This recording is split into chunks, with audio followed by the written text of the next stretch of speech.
Is Pakistan going the Sri Lanka way? Broad macroeconomic indicators for both countries point to similarities in the economic outlook of the two nations on the subcontinent. Mired in a political crisis, Sri Lanka is facing a massive external debt crisis as well. It took loans to speed up its infrastructure and energy sectors, but failed to get a return on investment. As per the Central Bank of Sri Lanka data, for its $51 billion external debt and liabilities, it has to pay around $4.5 billion annually till 2025 as debt servicing, principal plus interest, from its foreign exchange reserve. Pakistan is facing a similar crisis and is on the verge of bankruptcy.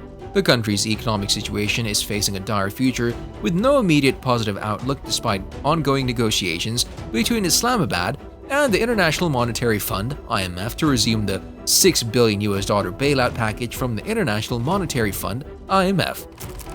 Also, the country has a massive external debt of around $130 billion.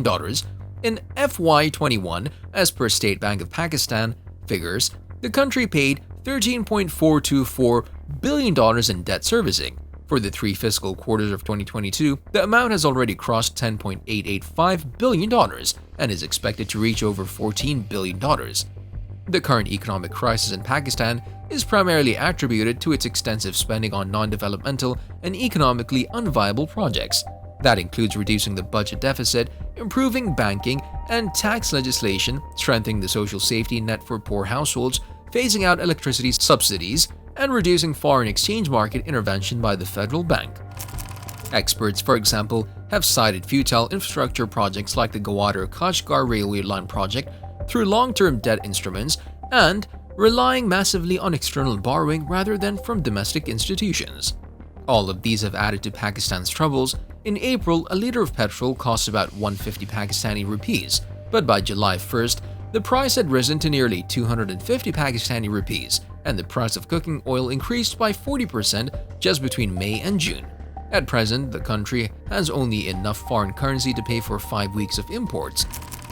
Pakistan is heavily dependent on imported fuel and cooking oil, but also on machinery and food grains from overseas.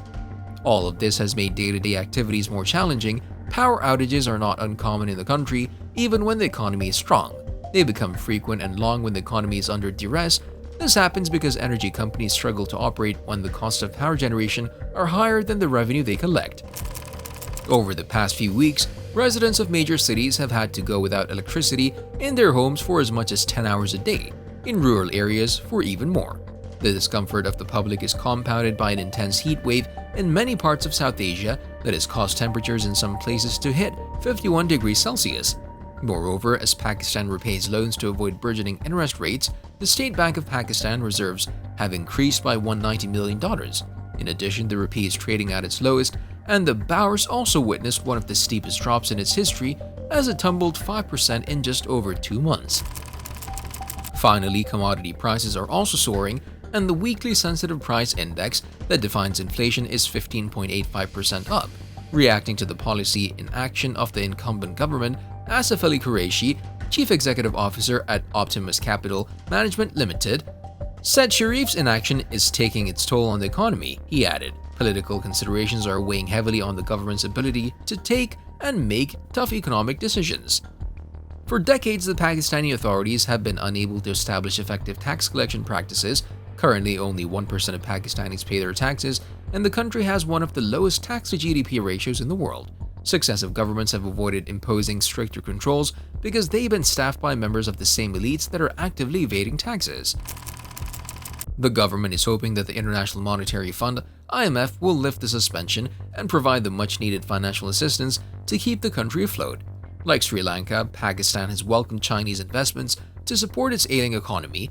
This is why some analysts argue that heavy Chinese investments in Pakistan push the country to the brink of economic collapse.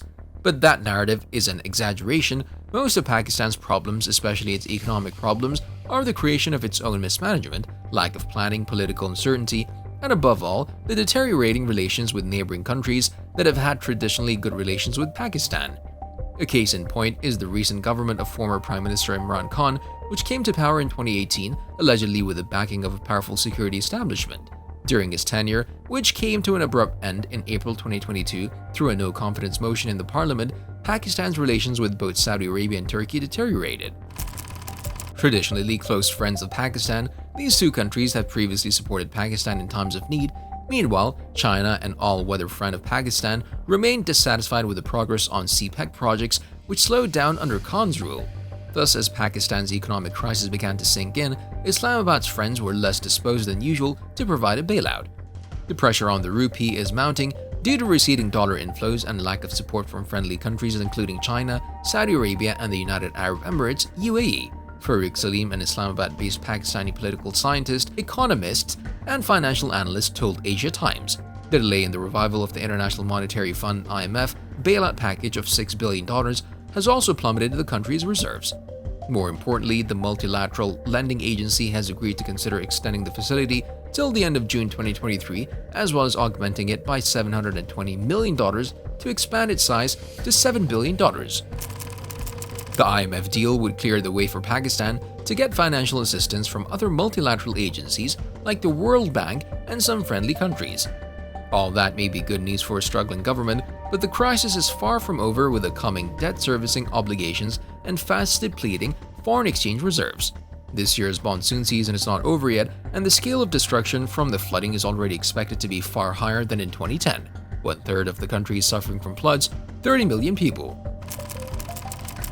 The critical difference between the two is that the 2010 flood was mainly a riverine of flood originating from the north of the country, providing a considerable lag time for regions downstream to take evacuation measures. This time, the deluge is caused by torrential rains, which began in mid-June, seeing flooding outside areas that are usually prepared for such events. This is compounded by the no less devastating riverine flooding, which has already caused the collapse of 2 dams in the north of the country. According to reports, around 1/3 of the country has been devastated by the floods and rains of the last 3 months, while 33 million people have been affected. Around 1,400 have died, and around 4,000 injuries have been reported according to official figures. According to recent reports, 482,030 people has been displaced, while 372,823 buildings have been destroyed.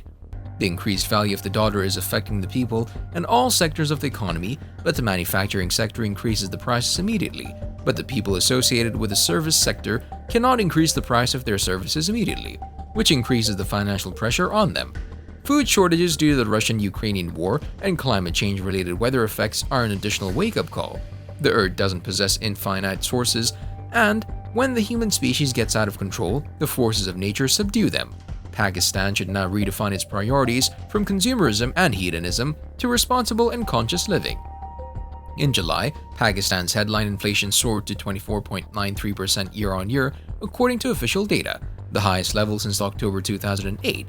The government needed to curtail its imports to bring down oil demand for energy-related items such as fuel and petrol. And Finance Minister said, looking ahead, Ismail said it's very difficult to give a time frame for when things will improve for Pakistan, though he added that prospects are bright for the economy in the coming months. Let us know your opinion about Pakistan's bankruptcy in the comment section below, and don't forget to subscribe to our YouTube channel.